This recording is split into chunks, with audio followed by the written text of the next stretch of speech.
देखिए, आज हम स्वागत करते हैं बहुत बहुत हमारे भाई नरेश जी, जो पिछले 20 वर्षों से इनेलो और जेजेपी पार्टी में सक्रिय थे और बहुत ही उच्च पदों पे रहकर एक पदाधिकारी के रूप में भी और एक संघर्षशील नेता के रूप में भी उन्होंने पार्टी के लिए बहुत काम किया।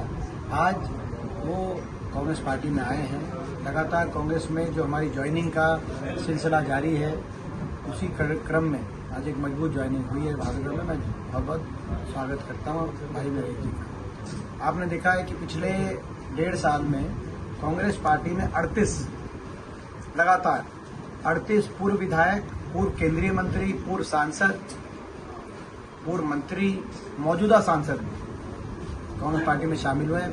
अलग भाजपा, जसपा खास तौर पे इन पार्टियों से छोड़ के, जो कि मैं समझता हूं कि धरातल पे प्रदेश में क्या परिस्थिति है उसका सूचक है कि प्रदेश बदलाव चाहता है। प्रदेश भाजपा जसपा की एक ऐसी सरकार जो नकारा सरकार साबित हुई, प्रदेश को बेरोजगारी की, महंगाई की, भ्रष्टाचार की, अपराध के गर्त में धकेलने वाली सरकार साबित हुई।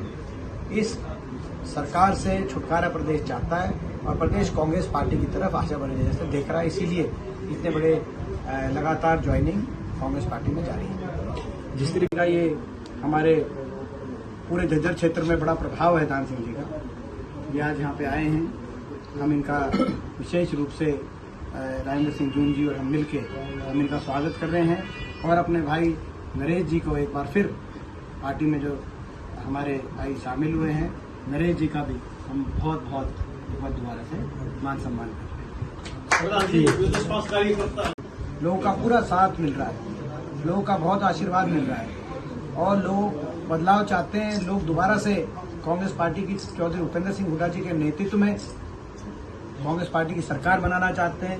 चौधरी उदय भान जी की अध्यक्षता में कांग्रेस पार्टी की तरफ आशा बढ़ने से लोग देख रहे हैं, क्योंकि 10 वर्ष लोग तुलना करके देखते हैं। जब हुड्डा सरकार, कांग्रेस की हुड्डा सरकार का कार्यकाल था, तो उन 10 वर्षों में बहुत हमारा प्रदेश आगे गया था विकास के हर मापदंड में, हर पहलू में। लेकिन अब 10 वर्ष से विकास की पटरी से उतरा प्रदेश और सुनवाई भी नहीं हुई, लोगों का अपमान हुआ। 10 वर्ष ऐसे रहे कि सत्ताधारी चंडीगढ़ के अपने महलों से बाहर ही निकले, लोगों के लिए सुनने के लिए उनका समय नहीं था।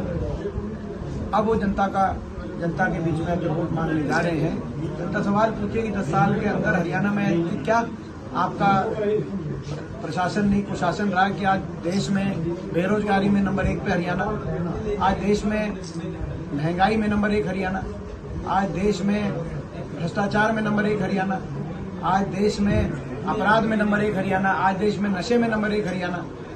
इतना पटरी से हरियाणा क्यों उतरा? कोई एक भी बड़ा विकास कार्य क्यों नहीं हुआ? लोग ये प्रश्न पूछ रहे। और यहाँ के जो स्थानीय भाजपा के उम्मीदवार हैं, उनको भी ये इसका जवाब देना चाहिए कि पिछले 5 साल के कार्यकाल में वो जनता के बीच में क्यों नहीं आए, कहाँ थे?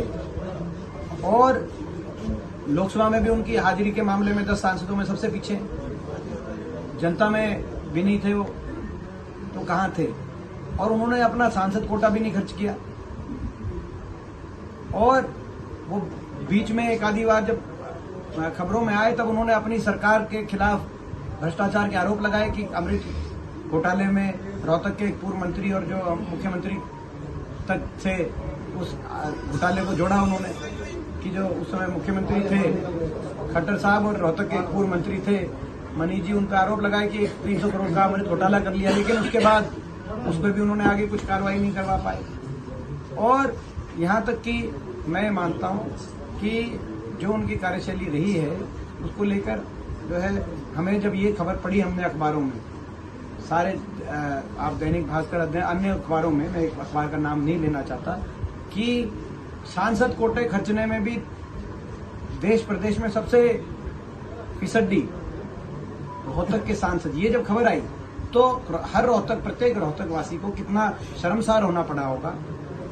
आज वो कह रहे थे, उनका मैं देख रहा था, वो कह रहे थे कि जो है, तो वो खबर तो हमने नहीं प्रकाशित करी। वो खबर सांसद की वेबसाइट के डेटा के अनुसार वो खबर आई है, जिसमें दिखाया गया है कि उन्होंने मात्र 2.5 करोड़ रुपए खर्चे। तो ऐसे कौन से सांसद है देश में जो मात्र 2.5 करोड़ रुपये खर्च रहे हैं। तो ये तो जो है मैं समझता हूँ कि आज बड़े अफसोस की बात है। वो लोकसभा क्षेत्र था, रोहतक लोकसभा क्षेत्र, जिसको गौरव प्राप्त था कि भाजपा की ही मोदी सरकार में सर्वश्रेष्ठ सांसद का के रूप से उस समय मुझे सम्मानित किया गया था। तो पूरे रोहतक लोकसभा क्षेत्र वासियों का गौरव बढ़ा था ये वो लोकसभा क्षेत्र। आज वो वही लोकसभा क्षेत्र के सांसद के कार्यकाल में उसके सांसद की जो कार्यशैली है वो अगर निचले पायदानों पे उनका आकलन किया जाएगा तो मैं समझता हूँ कहीं ना कहीं इस बात के लिए तो जवाबदेही उनकी होनी चाहिए। और उन्होंने कोई एक परियोजना कोई विकास का कोई परियोजना 5 साल में, आप बताएं।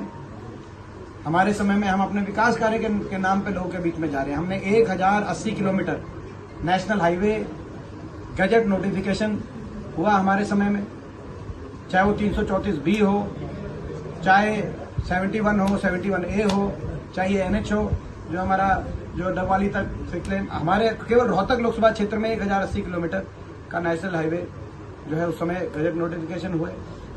हमारे समय में बहादुरगढ़ तक हम मेट्रो लाए, झज्जर को रेल से जोड़ा, महम रेल की लाइन को मंजूरी दिला के उस पर काम शुरू कराया।